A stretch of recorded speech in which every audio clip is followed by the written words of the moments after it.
ಆದ್ರೆ ಒಬ್ಬ ಅಧಿಕಾರಿ ಎಷ್ಟು ಬೇಕಾದ ದಿವಸ ರಜಾ ಹಾಕಬಹುದು, ನಡೀತದ. ಬೇರೆಯವ್ರು ಎಲ್ಲರೂ ಶಾಂತ ಕೂತ್ರೆ ನಡೀತದ. ಇವರೆಲ್ಲರೂ ಇಲ್ಲದಂಗ ನಾವು ಒಂದು ವರ್ಷ ಜರ ಖಾಲಿ ರಜಾ ಹಾಕಿ ಕುಂತ್ರ ಏನಾದೀತು ಅಂತಕ್ಕಂಥದ್ದು ಒಂದು ಚಿಂತನೆ ನಾವು ಮಾಡಬೇಕಾಗ್ತದೆ. ಒಂದು ವರ್ಷ ನಾವು ರಜಾ ಹಾಕಿದ್ವು ಅಂದ್ರೆ ಏನಾದೀತು? ನಾವು ಸುಮ್ಮ ಕೂತ್ ಬಿಟ್ರೆ ಯಾರು ಏನು ಆಗ್ಬೋದು?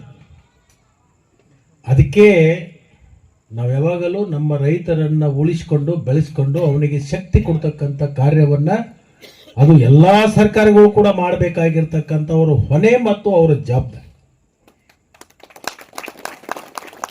ಹಣ್ಣಿಲ್ಲದ ಯಾವುದು ಬದುಕಕ್ಕೆ ಸಾಧ್ಯ ಇಲ್ಲ. ಆ ಅನ್ನ ಕೊಡ್ತಕ್ಕಂಥವ್ರು ಯಾರಪ್ಪ ಅಂತಂದ್ರೆ ಈ ಭೂಮಿ ಮೇಲೆ ಧರ್ಮವನ್ನ ಇಟ್ಕೊಂಡು ಅನ್ನವನ್ನ ಹಾಕ್ತಕ್ಕಂಥ ಯಾರಾದ್ರೂ ಒಂದು ಕುಲ ಇದ್ರೆ ಅದು ಯಾವ ಕುಲ ಅಂತಂದ್ರೆ ಅದು ರೈತ ಕುಲ. ಆ ಕುಲಕ್ಕೆ ಧಕ್ಕೆ ಆಗದ ನಿಟ್ಟಿನಲ್ಲಿ ನಾವು ನಡ್ಕೋಬೇಕಾಗತ್ತೆ. ನೀರು ಸಿಗ್ಬೇಕು, ವಿದ್ಯುತ್ ಸಿಗ್ಬೇಕು, ಅವ್ನು ಬೆಳೆದಿರ್ತಕ್ಕಂಥ ಬೆಳೆಗೆ ಯೋಗ್ಯ ಬೆಲೆ ಸಿಗ್ಬೇಕು,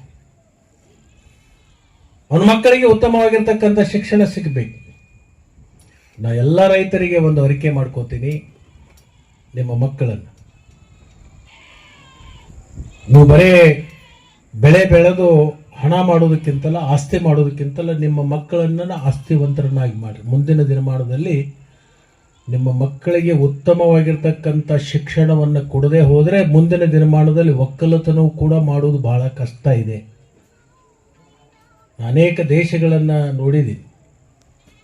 ಅನೇಕ ದೇಶದಲ್ಲಿ ಇರ್ತಕ್ಕಂಥ ಇವತ್ತು ಬದಲಾವಣೆ ಏನಪ್ಪಾ ಅಂತಂದ್ರೆ, ಯಾರು ಅತ್ಯಂತ ವಿದ್ಯಾವಂತರಿರ್ತಾರೋ ಅವರನ್ನು ಮಾತ್ರ ಒಕ್ಕಲತನಕ ತರುವಂತ ಕಾಲ ಮುಂದೊಂದು ದಿವಸ ಬರ್ತದೆ. ಮೊದಲು ನಮಗ ಪ್ರವೃತ್ತಿ ನಮ್ಮ ದೇಶದ ನಮ್ಮ ಜನರದ್ದು ಹೆಂಗಿದೆ ಅಂತಂದ್ರೆ, ಬಹಳ ವಿದ್ಯಾವಂತ ಬಹಳ ಉತ್ತಮ ಶಿಕ್ಷಣ ಕಲಿತಂದ್ರೆ ಡಾಕ್ಟರ್ ಮಾಡ್ರಂತೆ.